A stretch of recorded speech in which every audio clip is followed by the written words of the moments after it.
அனைவருக்கும் முயற்சி முழக்கம் என்ற உரையாடத்தில் நான் இதனை பற்றி கூறப்படுகின்றேன். இது எங்களுக்கு உரிய வாய்ப்பு நாகிஷ்டிக்கும் வந்து இது இப்போ யூனியபான் என்ற அது நாங்கள் இப்போ தேர்தல் எடுக்க முடியாது தானே. அப்போ தேர்தல்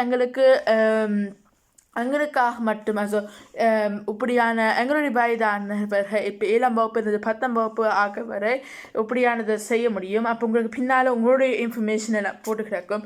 அப்போ உங்கள் பேரும் வகுப்பும் எல்லாம் இங்கே போட்டு கிடக்கும். இங்கே பார்த்தீங்கன்னா இங்கே என்னுடைய மேலெல்லாம் ப்ரைவேட் இன்ஃபர்மேஷன் இருக்குது. ஆனால் இங்கேவும் போட்டு கிடக்குது. நான் இப்போ Wahlberechtigung என்று இருக்கிறது இப்போ Nachrichtigung அது இப்போ 2025 தான் இப்போ நடைபெறுகிறது.